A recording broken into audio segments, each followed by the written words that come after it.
Le glouton. Qu'on l'appelle le glouton ou le carcajou, voilà une bête peu sympathique qu'on n'aime pas voir rôder près de nous. Le glouton est un animal charognard en voie de disparition aujourd'hui, mais il n'en a pas toujours été ainsi. Les Micmacs appellent cette bête Kekwagu. Selon eux, le principal plaisir du glouton n'est pas de manger, mais plutôt de jouer des tours. Il y a plusieurs années, 2 vieilles femmes l'ont appris à leurs dépens. Elles étaient parties faire de la cueillette en forêt. À la nuit tombée, elles s'installèrent près d'un abri qu'elles avaient construit dans une clairière.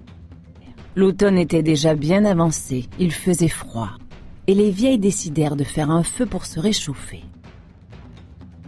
Elles s'endormirent rapidement, blotties l'une près de l'autre, au bord du feu, toutes vêtues et leurs mocassins aux pieds. Le glouton ne tarda pas à surgir près d'elles.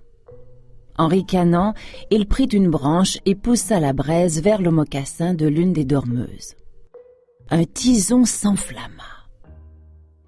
La vieille se réveilla en hurlant de douleur.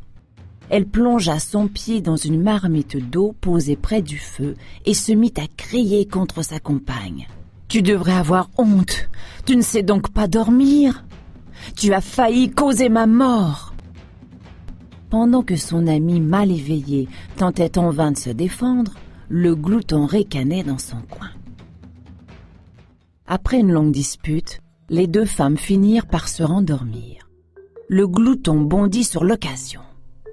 Il revint près du feu, joua de nouveau dans la braise et poussa cette fois un gros tison vers le pied de la 2e femme. Tout comme son amie peu de temps avant, celle-ci se réveilla sous le coup de la douleur et se mit à hurler.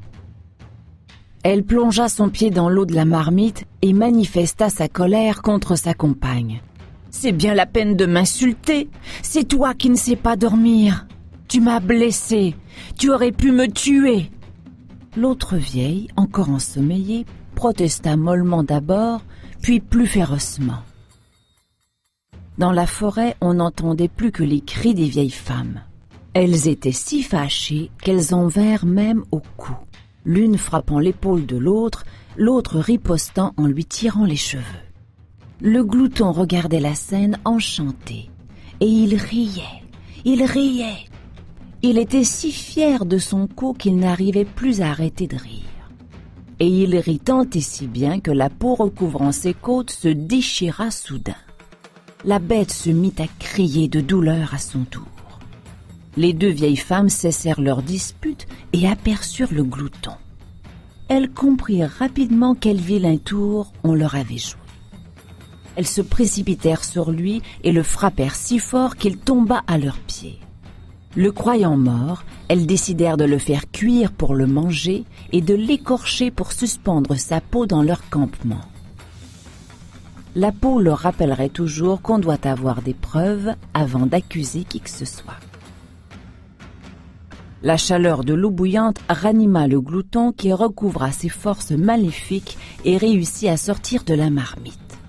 Il se précipita sur sa peau qu'il décrocha à toute vitesse et s'enfuit dans la forêt en courant le plus longtemps possible. Quand il s'arrêta enfin, il voulut enfiler sa peau. Il s'aperçut que sa chair était devenue plus foncée à cause de la chaleur du feu et aussi que son corps avait rétréci. La peau ne lui allait plus tout à fait. Elle formait ici et là des plis hideux. Depuis ce jour, l'homme n'a cessé de persécuter cette redoutable bête et les Micmacs demeurent méfiants quand d'étranges événements se produisent en forêt. Leurs soupçons vont toujours d'abord vers le glouton.